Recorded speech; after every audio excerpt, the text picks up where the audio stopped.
Hi hello viewers, எல்லாருக்கும் வணக்கம். இன்னைக்கு நான் உங்களுக்கு கொண்ட விஷயம் என்னன்னு சொன்னா, தொப்பையை குறைக்கிறதுக்கு முருங்கைக்கீரை எப்படி உங்களுக்கு உதவுது என்பதை பார்த்தா நாங்க பேச போறோம். இன்னைக்கு பார்த்தோம்னு சொன்னா, முருங்கைக்கீரையில தயாரிக்கப்பட்ட எத்தனையோ மருந்து வகைகள், உதாரணமா டேப்லெட்டா கூட இன்றைக்கு சந்தையில நாங்க வாங்கக்கூடியதா இருக்குது. ஸோ அவ்வளவு தூரம் இந்த முருங்கைக்கீரையில சத்து அதிக அளவுல இருக்குது.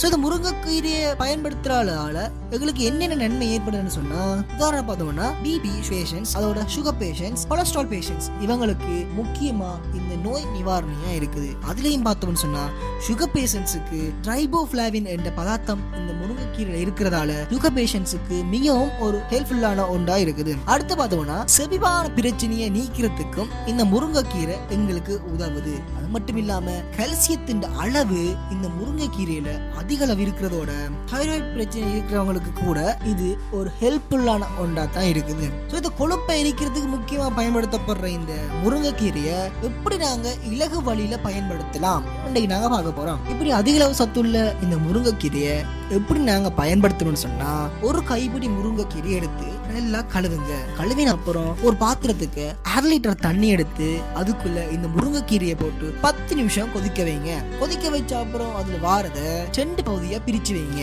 2 பகுதியா பிரிச்சு வச்சுட்டு காலையிலயோ சரி இல்லாட்டி இரவிலையோ சரி, அதாவது சாப்பாட்டுக்கு முன்னரும் குடிக்கலாம், சாப்பாட்டுக்கு பின்னரும் குடிக்கலாம். சோ இந்த எடுத்து வச்ச தண்ணிய, அதாவது ஜூஸ் எடுத்து இப்ப நீங்க நாளைக்கு காலையில குடிக்க போறீங்கன்னு சொன்னா, காலையில எழும்பி அதை நீங்க சாதாரணமா நீங்க டீ அல்லது காஃபி சூடாக்கு அந்த சூட்ல வச்சு போட்டு சூடாக்கிட்டு அதுக்குள்ள 1/2 டீஸ்பூன் எலுமிச்சை சாறும் கொஞ்சம் உப்புத்தூளும் போடுங்க.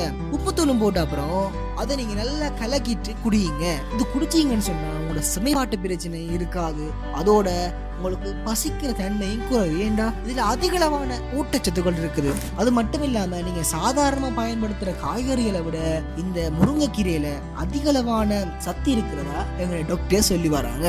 சோ இது முக்கியமா கொழுப்பை எரிக்கிறதுக்கு ஒரு முக்கிய நோய் நிவாரணியா இந்த முருங்கைக்கீரையை உங்களுக்கு நாங்க சஜஸ்ட் பண்றோம். இப்ப நீங்க தொடர்ந்து நீங்க இதை செய்து வந்தீங்கன்னு சொன்னா உங்களோட உடல் எடை வெகு சீக்கிரத்துல குறைவதையோட இதுல முக்கியமா பார்த்தோம்னா கால்சியத்தின் அளவு, உதாரணமா பாலை விட 40% அதிக அளவு கால்சியம் இருக்கிறதா டாக்டர் சொல்றாங்க. சோ இதை நீங்க தினமும் நீங்க செய்து வந்தீங்கன்னு சொன்னா கால்சிய பிரச்சனையில இருந்து நீங்க விடுபடக்கூடிய நிலைமை உங்களுக்கு இந்த முருங்கைக்கீரை ஏற்படுத்தி தரும். சோ இந்த இயற்கையாக வர முருங்கைக்கீரையை மிகவும் சிறப்பா நாங்க பயன்படுத்தி வந்தோம்னு சொன்னோம்னா எங்களுக்கு உடல் இடையில இருந்தும் சரி, ஏனைய நோய் நிவாரணியில இருந்தும் சரி, நாங்க விடுபடலாம். சோ இந்த வீடியோ கண்டிப்பா உங்களுக்கு பிடிச்சிருக்கும். ஸோ லைக் பண்ணுங்க, ஷேர் பண்ணுங்க, மறக்காம சப்ஸ்கிரைப் பண்ணுங்க.